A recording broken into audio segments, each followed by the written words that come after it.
월간 디자인의 팟캐스트 오프디 레코드가 두 번째 시즌으로 돌아왔습니다. 저는 오프디 레코드의 새로운 모더레이터 월간 디자인 최명환 편집장이고요. 시즌 2의 첫 번째 에피소드는 K-리빙 2.0 시대라는 다소 거창한 타이틀로 이야기를 나눠보려고 합니다. 함께 해주실 최중호 스튜디오의 최중호 대표님을 모셨습니다. 안녕하세요. 안녕하세요. 네. 저희 대표님 일단은 저희 간단하게 본인 소개하면서 이야기 나눠보면 좋을 것 같아요. 네. 안녕하세요. 저는 산업 디자인 기반으로 제품 디자인, 가구 디자인, 공간 디자인 등 다양한 이제 활동을 하고 있는 최종호 스튜디오 대표 최종호입니다. 반갑습니다. 네, 일단은 새로운 시즌의 첫 게스트로 나와주셔서 너무 감사드리고요. 그 서두에서 말씀드렸듯이 이번 에피소드 주제가 K-리빙 2.0 시대입니다. 사실 꽤 자의적이고 두루뭉술한 구분이기는 해요. 하지만 분명 소비자도 생산자도 기획자도 예전과 다른 행보를 보이고 있는 건 사실입니다.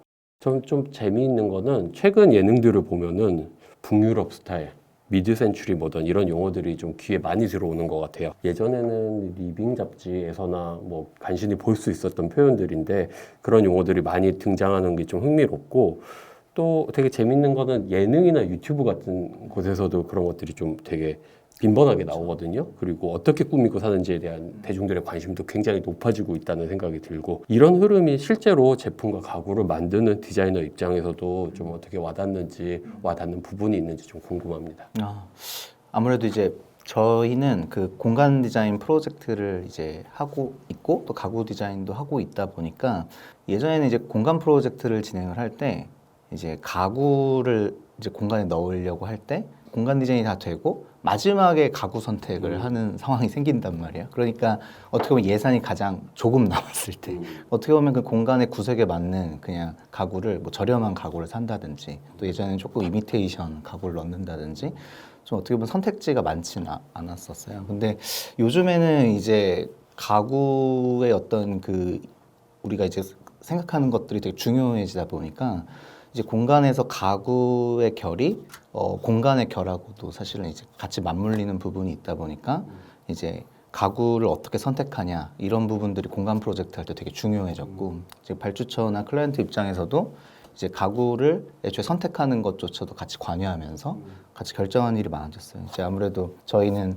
공간 프로젝트를 하지만 가구 디자인도 하기 때문에 예전에는 가구를 우리가 제안하는 것이 어려웠는데 요즘에는 공간 프로젝트 할 때 항상 가구를 디자인하고 또는 이제 저희가 선택하는 가구를 이제 사입을 한다든지 이런 걸 해서 프로젝트에 많이 녹일 수 있는 상황들이 많이 생기는 것 같아요.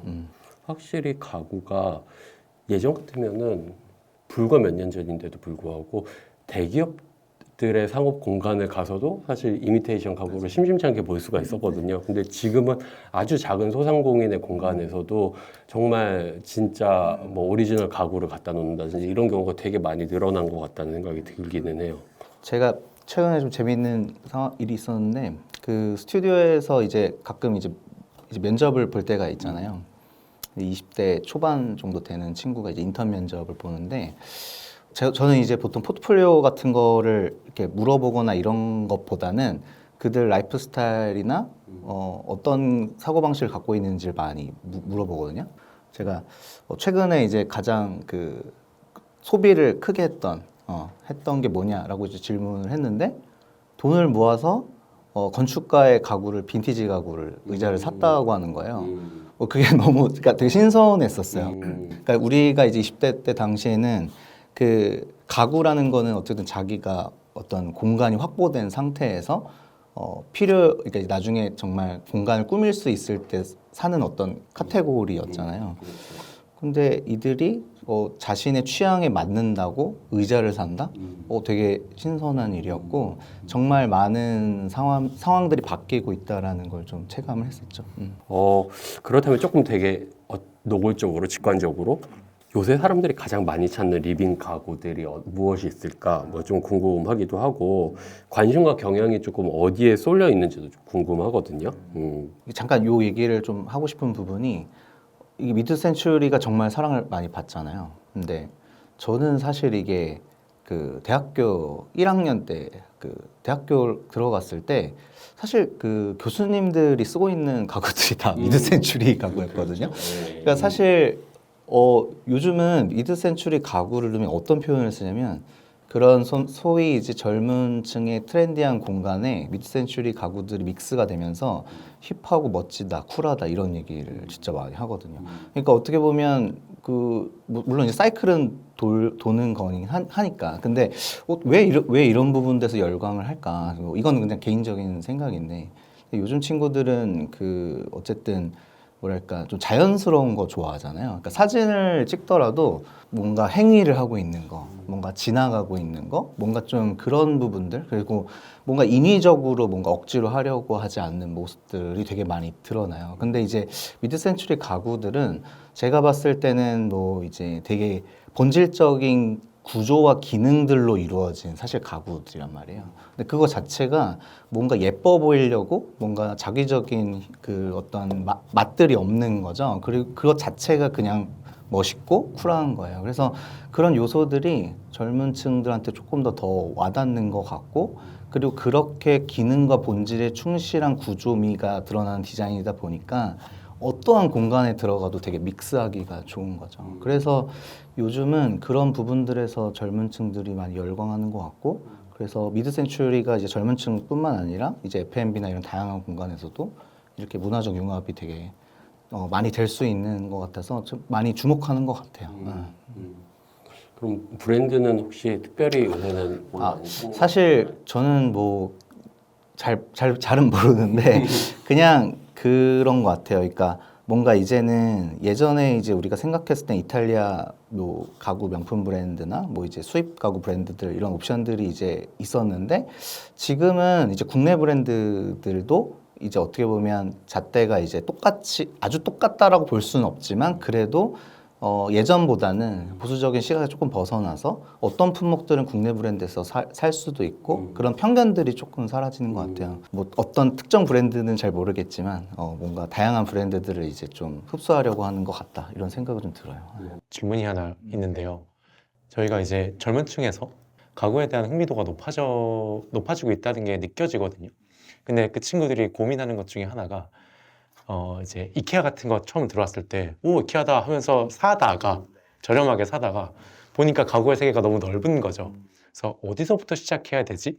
라는 걸 고민해요. 근데 그게 브랜드도 있지만 의자를 먼저 사야 되나?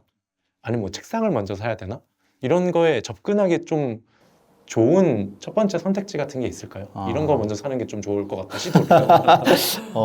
근데 저는 언제나 가구의 꽃은 의자라고 생각하고 기본적으로 이제 가구라고 했을 때 사람을 지탱하는 가구잖아요, 의자가. 그래 가장 구조적으로도 어렵고 많은 무게를 이제 잡아주는 역할이란 말이죠. 그래서 사실 의자에서 나오는 구조나 요소들이 사실 베리에이션 돼서 뭐 테이블도 되고 선반도 되고 다양하게 갈 수 있는 부분들이 있거든요. 그래서 제 생각에는 의자는 그런 부분에서도 가구의 아이콘이고 또 하나는 이제 의자 자체는 사실 오브제의 역할로도 요즘은 많이 보인다고 생각해요. 그러니까 공간 안에서 내가 이 의자를 식탁에 필요한 다이닝 체어다 이런 개념, 그리고 뭐 소파 앞에 라운지 체어다 이런 개념도 있지만 그냥 의자 하나가 내가 뭐 화분을 놓듯이 그냥 내가 하나 갖고 싶은 의자가 저기 하나 전시되고 있다.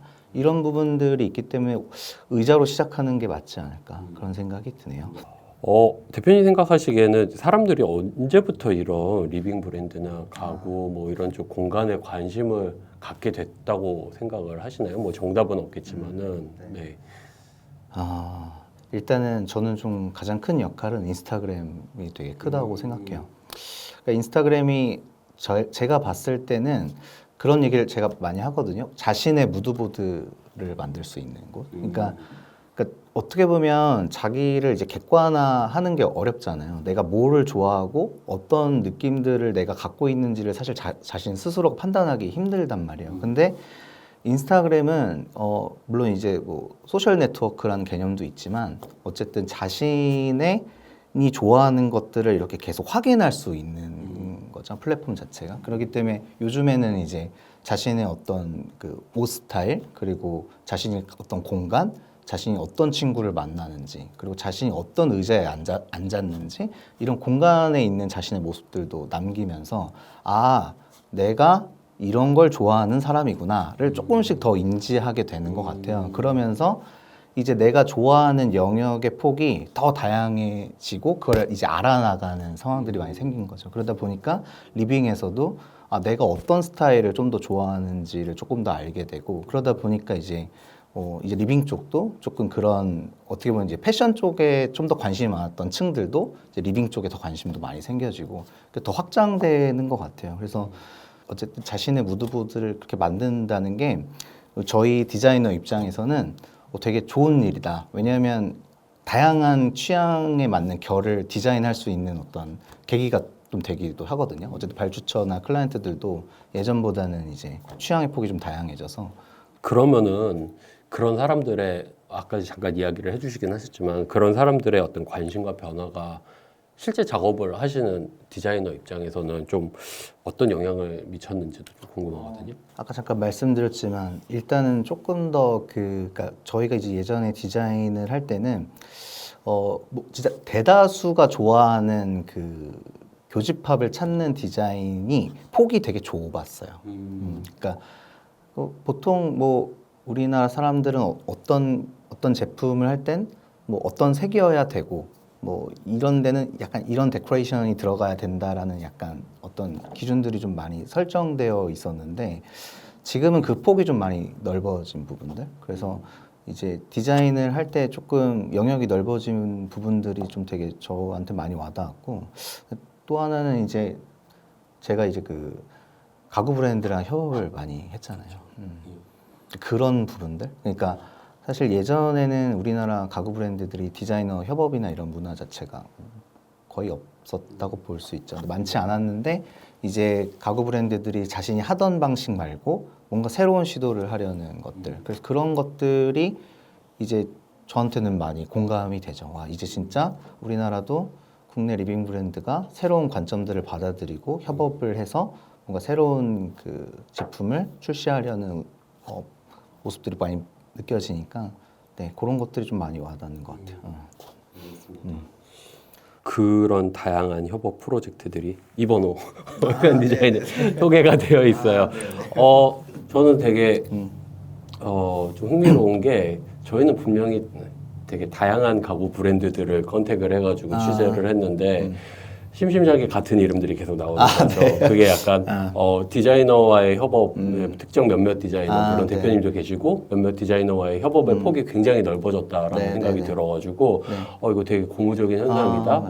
예전 같으면은 밀란 디자인 위크나 가야지 이제 뭐 해외 디자이너들의 협업 라인을 볼 수가 있었는데 이게 국내에서도 조금씩 드러나고 있구나라는 생각이 좀 들었었던 것 같아요. 네, 그만큼 근데 이제 말씀하셨던 부분들에서 또 좀 느껴지는 거는 어쨌든 아마 이제 브랜드랑 협업한 디자이너들이 이제 많이 노출되는 것도 맞지만 근데 또 그 디자이너들이 또 많지는 않거든요. 그러니까 사실 선택의 폭이 또 국내에서 협업할 수 있을 법한 디자이너의 선택의 폭은 또 많이 좁기도 해요. 그래서 그러니까 이제 시작이니까 이제 좀 많은 디자이너들과 협업할 수 있는 게 더 생겨야 되겠죠. 그 말씀하셨듯이 사실 협업이라는 것에 대한 중요성에 대해서 굉장히 자주 여러 번 강조를 해서 말씀을 해 오셨었는데 그러면 대표님 최근에 한 협업 프로젝트 중에 좀 기억에 남는 거 있으실까요? 이 가장 최근에 이제 그 공개가 된 프로젝트인데 저희가 이제 아파트멘터리라는 이제 그 주거 이제 서비스 플랫폼 그 브랜드랑 이제 협업을 했어요. 이제 사실 그 브랜드는 아파트에 이제 그 매뉴얼화해서 디자인 기획부터 시공까지 하는 그런 솔루션들을 이제 하는 브랜드인데 여기서 디자이너들과 협업을 한다? 어떤 걸 협업하지? 이런 생각이 좀 들었죠. 그러니까 저희 말고도 이제 두 곳이 더 해서 세 곳의 이제 디자이너 콜렉션을 이제 같이 개발을 했는데 디자이너 세 명이 제안하는 주거 플랫폼을 이제 기획을 한 거예요. 그래서 그러면 이제 우리가 디자인한 가상의 그 몇 평형대의 인테리어 디자인을 이제 3D와 이제 시각화해서 그걸 이제 소비자들이 그게 마음에 들면 그걸 이제 실제로 시공을 하고 이제 그런 식으로 펼쳐지는 거죠. 그러니까 한마디로 제품인 거예요. 그 모델이. 그래서 너무 흥미로웠던 프로젝트였었고, 근데 이제 저는 이제 그 프로젝트를 할 때 좀 더 고민을 많이 했던 부분들은 그냥 어쨌든 우리가 아파트 인테리어를 하면 뭐 벽도 허물고 뭐 되게 특이한 구조를 잡기도 하고 그 구조가 좋은 경험을 만들고 뭐 이런 것들이 있을 수 있잖아요. 근데 저는 조금 다르게 접근했던 건 얘가 어쨌든 제품으로 바라봐서 대부분이 하는 그냥 그 보수적인 그 벽체 구조와 평형대를 다 살린 상태에서 디자인을 하는 거를 제가 제안을 드렸어요. 그러니까 어쨌든 그렇게 해야만 모두가 다 집을 다 바꿀 수는 없으니까. 그래서 어떤 부분들만 바꾸고 싶은 사람이 있고 어떤 부분들이 뭐 크게 건드리지 않는 상태에서 뭐 가구만 건들 수도 있고 여러 가지 방법들이 있을 텐데 저희가 이제 제안을 한 거는 이제 그 보수적인 그 평형대와 구조에서 어떻게 하면 새로움을 줄 수 있을까 이런 부분들에서 고민을 많이 했었고요. 그래서 그런 지점들이 아파트멘터리는 되게 인상적으로 봤던 것 같아요. 그러니까 단순히 하나의 멋진 컬렉션이 아니라 얘가 되게 다양한 방식으로 계속 제품화할 수 있는 솔루션들을 제안을 했거든요. 이제 그 중에 조금 간단하게 말씀드리면 공간 안의 요소들이 시공성이 많이 들어가지 않고 주방이면 주방, 뭐 TV 쪽이면 TV 쪽, 뭐 선반 쪽이면 선반 쪽 이런 쪽 영역들을 다 유닛화했어요. 그러니까 시공이 많이 없이 이런 유닛들을 바깥에서 만들어서 세팅하는 방식으로 이제 그것들이 뭐 컬러랑 사양만 바뀌어도 분위기가 확 달라질 수 있는 베리에이션이 가능한 그래서 곳곳에 그런 유닛들을 다 가구화해서 벽부터 뭐 벽에서 시작되는 앞에 가구까지 그런 걸 다 유닛화해서 조금 더 이제 아파트멘털 입장에선 장기적으로 봤을 때 그 안에 이제 공간들이 요걸로 디자인 콜렉션 요거 하나 안 되면 끝 이게 아니라 이것들을 가지고 계속 베리에이션 할 수 있는 그런 부분들을 좀 브랜드 입장에서 많이 생각해주고 정리를 해줘서 많이 그래서 되게 인상적인 프로젝트였어요. 이전에 상업 공간을 풀어내던 방식이랑 꽤 유사한 부분들이 있네요. 네, 약간 맞아요. 보면은 보통 인테리어 디자이너들 약간 골조를 건드리고 구조를 건드리고 이런 식으로 접근을 하는데 대표님께서는 또 약간 그런 어떤 가구라든지 그 유닛 자체의 변화를 해가지고 공간에 변주를 주잖아요. 그런 것들이 조금 재미있다는 생각이 드네요. 그 아파트멘터리 외에도 사실은 이번 호에 많은 프로젝트들이 말씀드렸듯이 소개가 됐는데 카레 클린트라든지 혹은 레오로우라든지 여러 브랜드들과 또 협업을 하셨잖아요. 그런 이야기도 조금 더 놔두시면 좋을 것 같아요. 사실 저는 그 리빙 브랜드랑 협업해서 디자이너 이름이 노출되는 그 아까 말씀하신 뭐 밀라노 페어 가면 보이는 그런 것들 그런 게 국내에 자리 잡히는 거를 되게 많이 바랬던 사람이에요. 왜냐하면 어렸을 때부터 가구를 좋아하다 보니까 해외 브랜드들을 엄청 많이 봤을 거 아니에요. 근데 그들이 이제 브랜딩을 하는 방식이나 표현하는 방식들이 어떤 크리에이터에 대한 존중이 되게 자리 잡혀져 있거든요. 그런 게 너무 부러웠던 거죠. 아마 웹사이트를 다 들어가서 보시면 위에 이제 프로덕트가 이제 샵이나 프로덕트가 있겠죠. 근데 옆에 디자이너스가 항상 있어요. 그러니까 이거를 디자인한 사람에 대한 메뉴가 진짜 거의 다 있어요. 그 브랜드들은. 그런 게 너무 부럽고 했는데 그래서 이제 이런 거를 언젠가는 해보고 싶다 이런 생각을 많이 했었는데 어떻게 기회가 돼서 그 라이마스라는 이제 조명 회사 대표님을 이제 밀란 페어에서 어떻게 인연이 돼서 만나게 됐는데 이제 잠깐 이제 뭐 식사하는 자리가 있었어요. 근데 거기서 이제 제가 제안을 좀 했죠. 이제 뭐 그 한번 협업을 해보고 싶다. 그래서 뭔가 브랜드가 이제 디자이너와의 협업으로 인해서 같이 이제 또 성장할 수 있는 계기도 만들고 이 씬 자체가 조금 변화할 수 있는 부분들 한번 만들어 보자 뭐 이런 취지에 시작을 했어요. 근데 그때는 라이마스의 브랜드에 맞는 조명을 저희가 디자인한 건 아니고 그거는 이제 이후에 하기로 했고 일단 저희가 해놓은 디자인들이 좀 있었어요. 저희가 워낙 공간을 많이 하면서 참고로 저는 그 브랜드랑 협업하기 전에 자체적으로 가구를 만들었죠. 네, 그러니까 가구 조명을 상업 공간을 위해서 계속 디자인도 하고 완벽하진 않지만 상업 공간에 적절한 수준의 가구 조명들을 계속 개발을 했었어요. 그래서 그것들을 이제 그 중에 하나 조명을 한 것들을 라이마스랑 콜라보로 개발을 했죠. 그게 이제 벨트 드라이브라는 이제 조명이고 이제 그거를 이제 개발을 하고 노출이 되면서 어떤 일들이 일어났냐면 레오로에서 연락이 왔어요. 레오로가 자기 최종원 스튜디오가 이렇게 협업하는 줄 몰랐다. 그래서 자기들도 한번 같이 했으면 좋겠다 해서 저희가 또 이미 디자인되어 있었던 몇 가지 제품들이 있어서 그걸 이제 디벨로퍼에서 레오로우가 또 출시를 했죠. 그러더니 카레 클린트가 연락이 왔어요. 카레 클린트가 연락이 와서 같이 협업을 해보고 싶다. 카레 클린트부터 이제 브랜드가 어떤 제품을 출시하면 좋을지를 이제 고민하면서 컨설팅 기반의 이제 콜라보를 했던 거죠. 그래서 카레 클린트가 어떻게 보면 저한테는 제대로 된 첫 번째 협업 프로젝트라고 볼 수 있고요. 그러니까 앞이 협업 프로젝트가 아니다 이런 건 아니지만, 그러니까 좀 더 브랜드 입장에 알맞는. 예, 그래서 그런 것들을 이제 처음 출시를 했는데 그게 이제 카레 클린트한테는 가장 베스트셀러가 됐고, 어떻게 보면 국내 가구 브랜드이지만 되게 뾰족하고 결이 좋은 취향 좋은 공간에도 많이 들어간 사례들도 많이 만들고, 그래서 저한테 되게 이제 의미가 있었었죠. 그러면서 이제 가장 최근에는 이제 무니토라는 리빙 브랜드랑 또 소파 컬렉션을 같이 콜라보를 해서 아마 곧 공개가 될 텐데, 그러니까 그렇게 그때 제가 라이머스랑 협업할 때는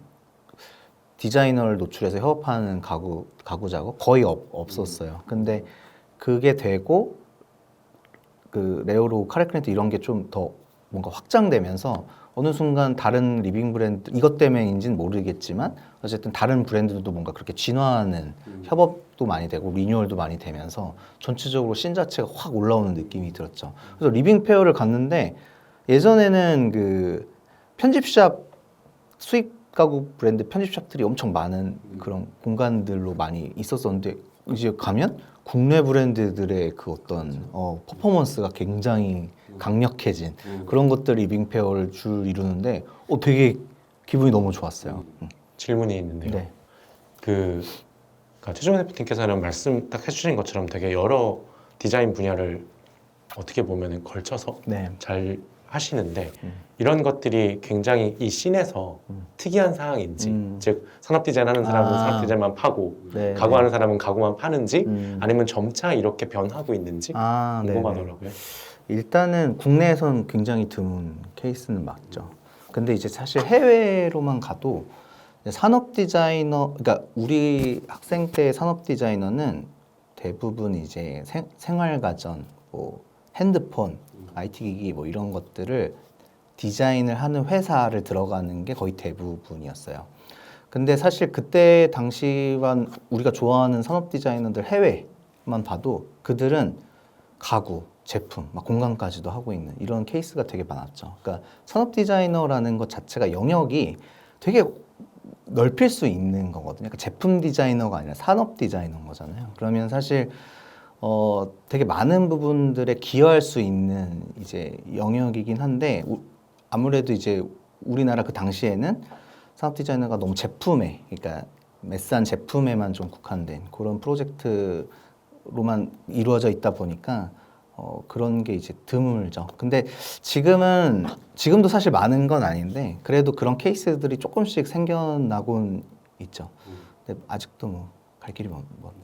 그렇죠. 네, 결국은 그런 것 같아요. 어떤 분야가 고도화가 되게 있어서 결국은 되게 너무 적나라한 이야기지만은 좀 돈이 모이고 봐야지 된다고 생각을 하는데 뭐 예전에 우리가 어떤 전자제품, 생활가전과 뭐 휴대폰 시장이 굉장히 어떤 한마디로 돈이 모이는 시장이었기 때문에 그쪽에 따라서 디자이너의 생리나 생태계도 이렇게 편성이 되어 있다면은 지금은 또 다른 양상으로 펼쳐지면서 디자이너도 자연스럽게 진화를 하고 변화를 하는 게 아닌가.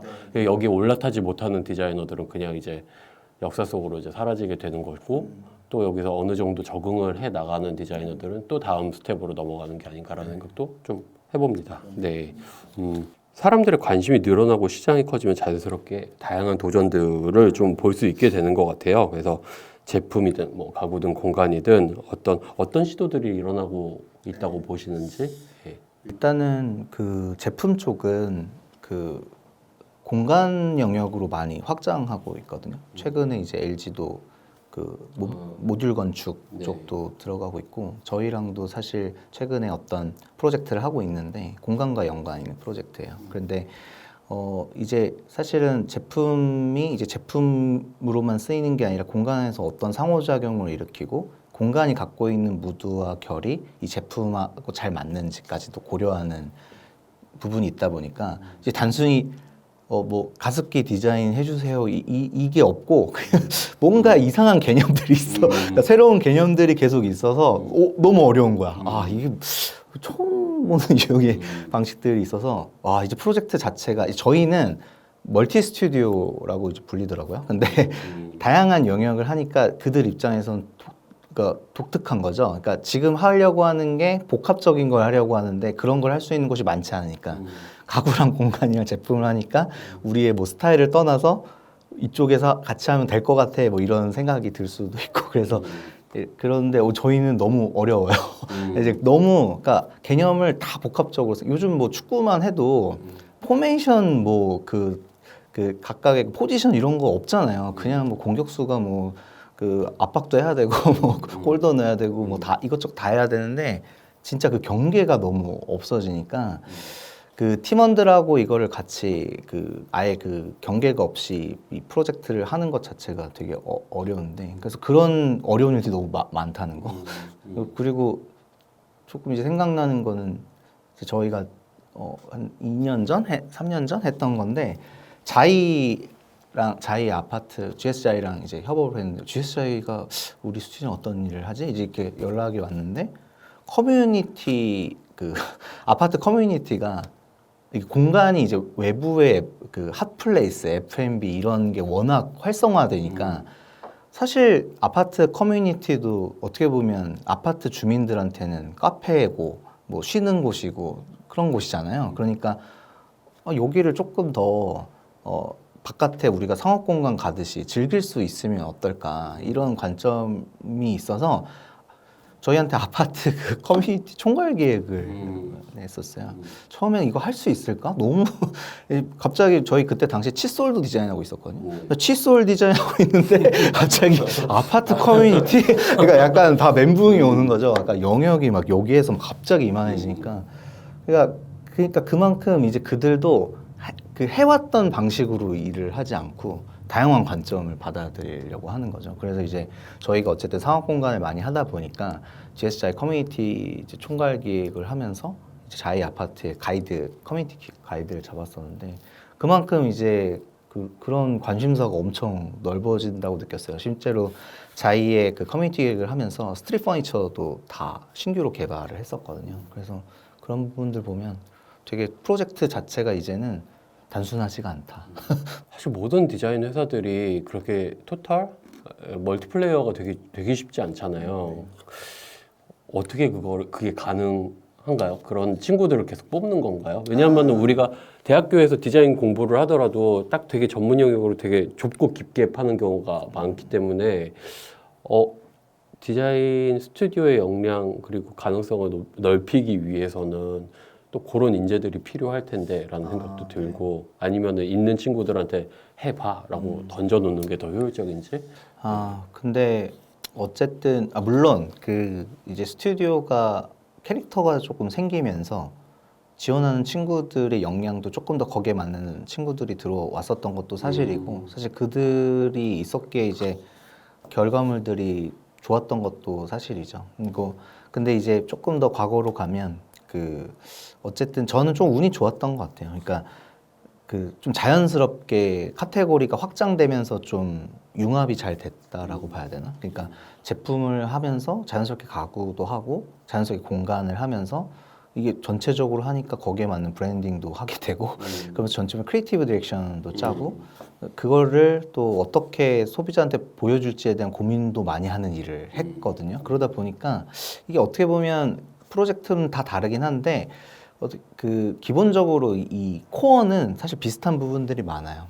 각각 프로젝트별로 갖고 있는 본질적인 부분들은 비슷한 부분들이 있는데 그런 부분만 좀 갖고 좀 고정관념만 좀 버리면 카테고리에 대한 흡수는 다양해질 수 있는 것 같아요. 그리고 일단 재밌죠. 이게 하던 걸 계속 하는 게 아니니까 그냥 계속 했던 프로세스를 계속 반복하는 게 아니라 이번에는 어떤 일들이 일어날까? 다음 달엔 무슨 메일이 올 거?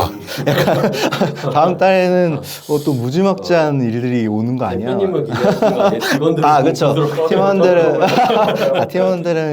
팀원들은 항상 새로 아니 근데 네 좋아하죠. 네,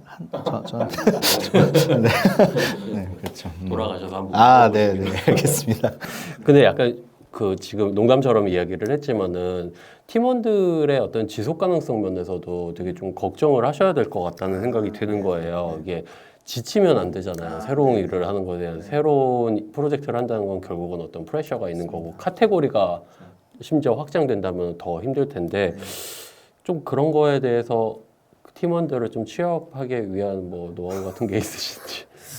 이게 참 그 앞으로도 숙제고 그 항상 고민되는 부분이죠. 그러니까 어쨌든 성격 자체가 접점을 찾으려고 노력하는 성격이긴 해요. 그러니까 뭔가 그 우리 같은 팀원들하고도 이제 접점을 찾으려고 노력은 하는데 그래도 어쨌든 우리는 발주처의 수주를 받고 일을 하는 입장이니까 어떻게 보면 모두 고생하는 일이 사실 많아서 저도 이제 지금도 그렇고 예전도 그렇고 계속 고민이 되는데 그래서 프로세스를 어쩔 수 없이 또 그 안에서는 또 만들어서 또 그들이 조금 안전하게 일할 수 있는 구조도 짜야 되고 그렇게 많이 생각하고 그 다음에 이제 제가 조금 더 고민하고 해 줄 수 있는 것들은 이제 저희가 아무래도 다양한 영역에서 활동을 하다 보니까 어떤 기회들과 그 기회들이 좀 생기기도 하거든요. 뭐 이제 자체적인 개발을 할 수 있는 환경을 누군가가 만들어준다든지. 그래서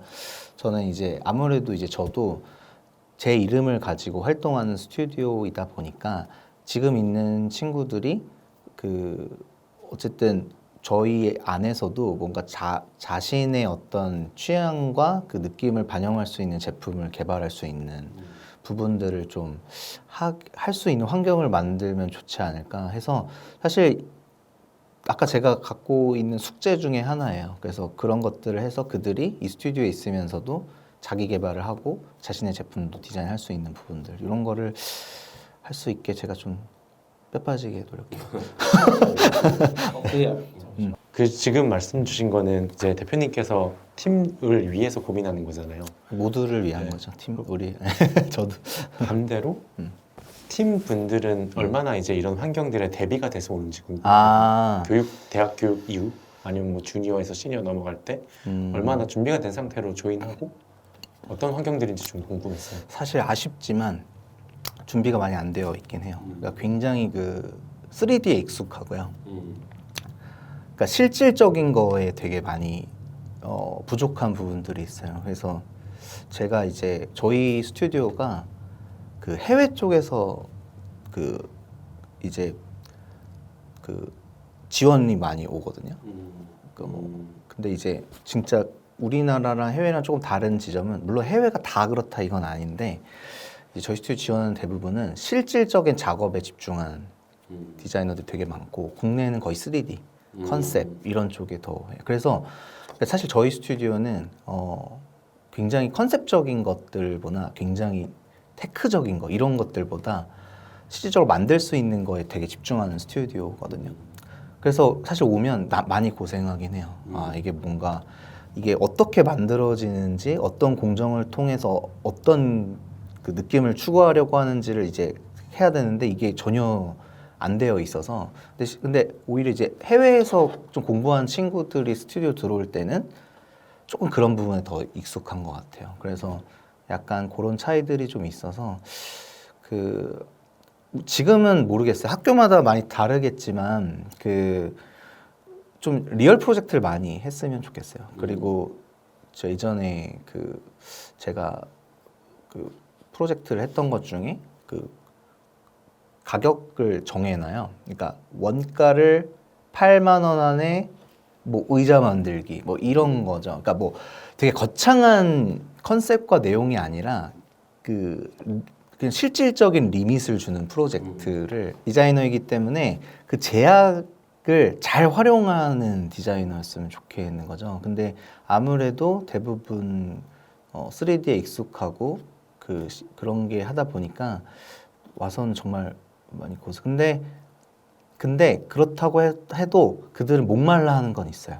아, 그 리얼 프로젝트를 되게 하고 싶어 하는 그런 거 목말라 하는 게 있고 그래서 오면 제가 보기엔 즐거워하는 것 같은 싶은데.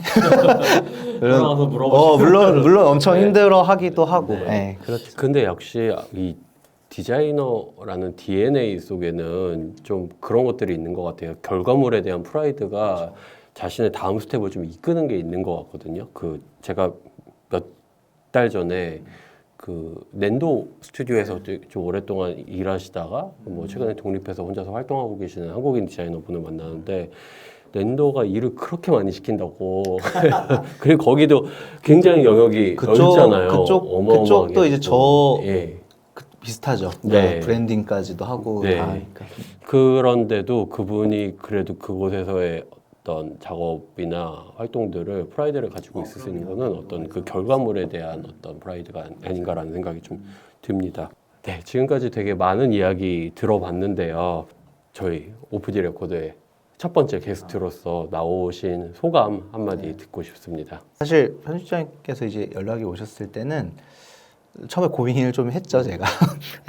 원래 이제 그 매거진 인터뷰나 이런 것들은 사실 많이 했었는데 실제로 이제 이렇게 영상으로 하는 거는 사실 제가 지금까지는 거의 안 했었거든요. 그게 이제 저는 조금 약간 부자연스러우면 말을 잘 못 해가지고 이제 그런 것들을 예전에 방송을 한번 흑역사 한번 찍어가지고 난 진짜 이런 거 하면 안 되겠구나 이제 이런 생각을 하고 이제 생각해서 그랬는데 이제 편집장이 어떤 취지와 내용들을 듣고 이제 그러면 괜찮겠다 했지만 그래도 마음 한구석에 불안감을 갖고 이제 왔는데 너무 자연스럽고 오늘 굉장히 자연스럽고. 너무 역시 편집장님은 참 리드미컬하신 그래서 너무 좋았고 그래서 저도 그냥 제가 하고 싶은 얘기 지금 뭔가 내용을 조금 써왔거든요. 근데 거의 안 보고 그냥 네. 하게 되는 상황이 돼서 저도 너무 즐거웠고 이게 항상 매번 느끼는 거지만